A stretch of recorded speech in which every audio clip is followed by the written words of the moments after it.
Hi, I'm Daniel Pomerantz. As you know, I'm the CEO of Honest Reporting, and I'm at our headquarters right here in Jerusalem, and I wanted to give you a little update on exactly what's going on in Israel with our preparations for the coronavirus. As you can see behind me, this is Yafo Street. It's some things are closed. Right over here, we've got the Aroma Cafe, which is a popular coffee shop. Now, as you know, last night, Prime Minister Netanyahu made an announcement saying that he was going to instruct all stores to close that are more for culture or entertainment, such as coffee shops and restaurants, that sort of thing. You can see across over here on the other side, we have Fox, which is a clothing store, and also the Meshbir, which is another clothing store. Those are both closed. But as you can see, public transportation is still working perfectly fine, and people are out. And in general, people are not panicking. And Israel's a country where we're pretty used to dealing with crisis. Usually they're related to other things like war or terrorism, but to a certain degree we put a great deal of trust in our government, and we have a sense that in a crisis we can manage, and we're a little more used to it, at least than I used to be when I lived in America. Now, the Prime Minister Netanyahu's trial, which is coming up, has been delayed for a couple months, and some critics are saying that maybe this was that he had created these restrictions on purpose in order to create the delay with his trial, but other people say that's not likely. For my part, I'm looking around at what's going on around the world. You take a look at Italy, where the crisis has gotten to really severe proportions. You take a look at China. And I'm actually pretty glad to be in a country that's taking this as seriously as we are. As you know, the UK is taking a very light touch. The US is somewhere in between, and time will tell whether their approaches are the right ones or not. But let's take a look. We have, anybody who's been in contact possibly with the virus has to go into self-isolation for 14 days. In Hebrew, we use the word bidud. We have in Israel, there have been 200 diagnosed corona cases, and there are over 40,000 Israelis who have gone into this self-isolation. Sometimes we use the word quarantine or just isolation. That is the situation right now. It's a lot less than a lot of other countries, but the idea is to slow the growth rate just to the point that it doesn't overwhelm the health system. There are a couple of Israeli companies working on vaccines right now, and other companies around the world, and they say that they're getting close. But the most important thing is that whatever happens, we want the number of cases that occur to be less than what the public health system can manage. And one of the things that we've been doing is in the Prime Minister's speech last night, he asked people who have cases that are not too severe to work with health officials digitally, by remote. And that's one of the things that's going to reduce the load on the health system. But of course, people who are showing symptoms may in fact actually have to go in and get tested.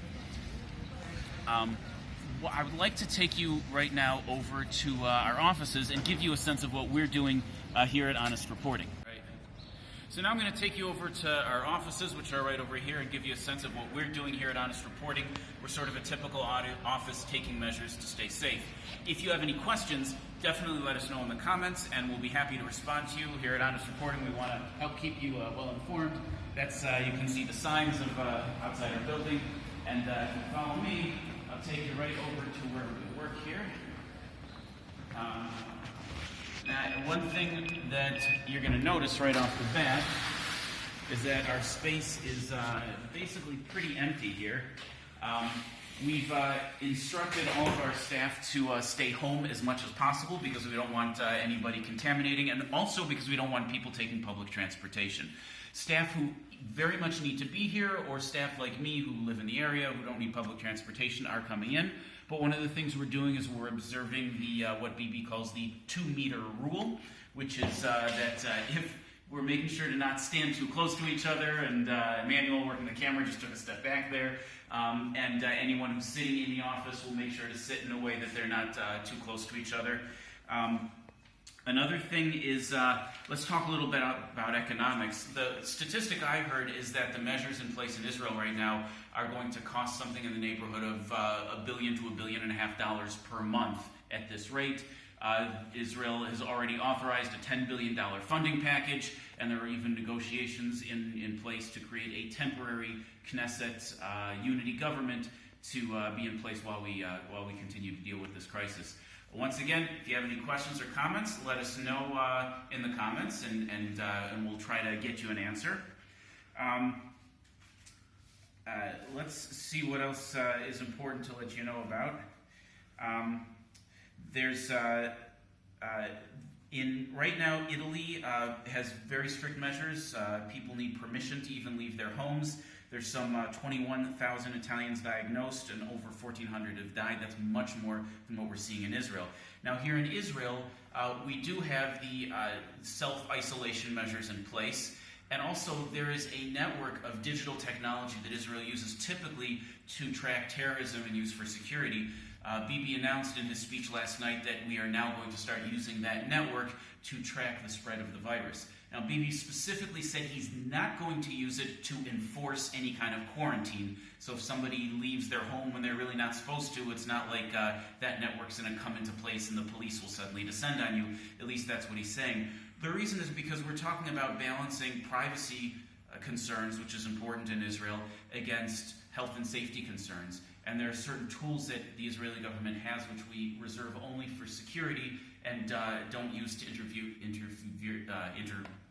interfere with people's privacy.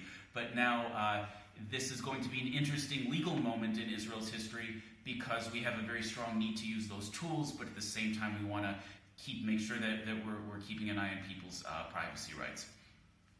As you can see, we've got all of our computers here. Almost all of the work that we do here at Honest Reporting is collaborative. We work in the cloud.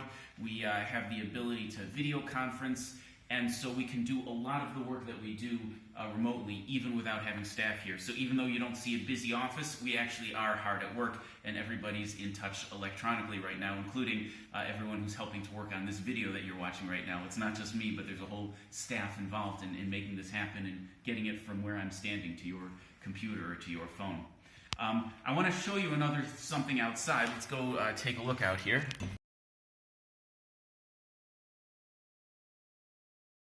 So if you may know that Israel has closed off access to all countries in the world. Anyone coming in from any country has to prove that they have the ability to self-quarantine or to self-isolate for 14 days. If people are coming from, there are certain countries that are off limits entirely where people aren't allowed in at all. Mostly there are a number of countries in East Asia or in Southeast Asia. And people coming from those countries, if they're actual citizens, of course Israel's not going to keep them out and they have to do the self-isolating, but if they're not citizens, people from those countries won't be allowed in at all. But let's take a look. One of the things the Prime Minister emphasized in his speech is that there is no reason to stockpile, there's no reason to have a run on the stores, there's plenty of food.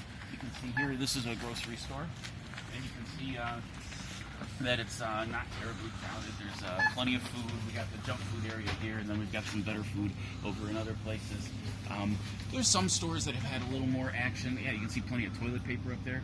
Some stores have had a little more action and excitement, but a lot of the grocery stores, certainly the ones I go to, have looked pretty normal for the most part. And so this is kind of, as you can see, it's not nearly as bad as some of the dramatic video that we see coming out of New York, or I saw some pretty bad ones coming out of London earlier this morning. But like I said before, Israel is pretty good at dealing with a crisis, and we're dealing with it, and we're concerned, as I'm sure are you, and feel free to ask questions in the comments, and we'll try to reply. But at the same time that we're concerned, we're also, we feel like we're doing pretty okay and just taking it day by day. Thanks for watching and for supporting us, and please continue to stay in touch with us here at Honest Reporting. We'll talk to you later. Bye-bye.